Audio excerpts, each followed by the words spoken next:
Ngayong araw mga kuys, magluluto naman tayo ngayon ng sobrang basic at sobrang dali na adobong baboy na matamis. Lalagyan din natin yan ng nilagang itlog para mas solid naman mga kuys. Hindi ko alam kung tawag ba dito ay braised pork o kaya yung tinatawag na asado. Bahala na kayo mga kuys. Basta sa akin, adobong matamis to. Sisimulan natin sa pagigisa ng baboy. Baling ginamit natin baboy dito ay kasim tapos medyo mataba-taba yung kinuha natin para naman mas masarap. Kasi pag adobo, masarap talaga mga kuys kahit papano. May taba para medyo nagmamantika, diba? Yan, haluy-haluy lang natin ito mga kuys hanggang sa mapalabas natin yung tubig niya at mapagmantika natin ng kahit papaano. Yan. Pagka ganyan mga kuys, hindi pagod siya kasi nakita nyo lumabas na yung tubig pero hindi tayo naglagay ng tubig yan mga kuys. Sa pagluluto ng adobo, marami talagang version mga kuys, diba? Merong adobong puti, merong adobong nagmamantika, tas ito, adobong matamis.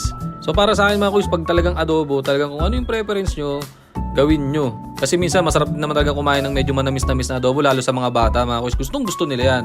Kasi pag medyo nagmamantika na, naglagay na tayo dyan ng pamintang buo, bawang at sibuyas na puti at sibuyas na pula. Halo-haloy lang din natin yan mga kuys. Sa pagluluto ng adobo mga kuys, may kanya-kanya naman tayo talaga ditong diskarte o version dito. Wala naman talaga ako masasabi about dyan. Pero para sa akin talaga, ang adobo hindi talaga siya madali. Sa akin nga, mas madali pang magluto ng kare-kare kaysa adobo. Kasi sa adobo, pagka napasobra ka ng suka, wala na, ang asim niyan. Tapos pag napasobra ka ng toyo, ang hirap ng habulin niya dahil maalat na yan. Kumbaga para sa akin, itong adobo na to, hindi siya madali. Kumbaga ito ay talagang didiskartehan mo talaga ito mga kuys. Kung paborito mo to, talagang pag-aaralan mo siya. Hindi porket toyo at suka lang yan, ganun lang kadali adobo. Pero syempre, kung pwede kang magluto ng adobo na sinasabing literal na toyo suka, tapos hindi naman masarap, yung saktuan lang, goods na yun. Pero sa akin talaga mga kuys, ang adobo, para sa akin, sobrang special sa akin itong adobo. Kasi ito kahit araw-araw kong kainin to, adobong manok, adobong baboy. Kumbaga ang sarap na ito mga kuys, hindi nakakasawang pagkain to eh. Yung tipong pag minatera, tapos initin mo kinabukasan, ang sarap niya. Yan mga kuys, naglagay tayo ng sukal dyan.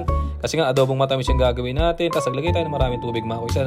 Kasi kaya ako naglagay ng maraming tubig kasi gusto ko siyang malambot na malambot. Yung karne niya, yung parang corn beef na siya mga kuys. Yung corn pork pala, hindi corn beef. Tapos yan, may taba, yung natutunan yung taba. Tapos yan, maglalagay tayo ng itlog dyan. Kasi ito, lulutuin na natin itlog mga kuys, siguro mga 5 minutes para lang magkulay toyo siya. Tapos pumasok lang din yung lasa ng adobo dun sa itlog kahit papano. Kumbaga itlog pa lang mga kuys, masarap na. Yan mga kuys sinimplihan na natin yung luto natin para madaling sundan. Tsaka hindi ko kinamay ito mga kuys Nakita nyo naman, sinandok-sandok at inalo-halo ko yan mga kuys ng maayos. Tapos yan, pagkagan dahan-dahang halo lang para hindi naman madurog itlog. Nakita nyo mga kuys, ang ganda ng kulay ng itlog na Kalahati brown, kalahati puti. Konti pa, balik-balik rin pa natin yan para magpantay-pantay yung kulay. Talagang itlog pa lang mga kuys, masarap na dito. Lalo na yung karne, lambot niyan, tsaka yung taba, nakita nyo. Saktuhan lang mga kuys, hindi ko siya pinagmantika ng talagang solid kasi nga, may mga batang kakain para may sabaw mga kuys. Para sa kanila to. Sa lahat mga kuys, kaluto tayo ng simpleng adobong matamis. Tara mga kuys, kain. Salamat.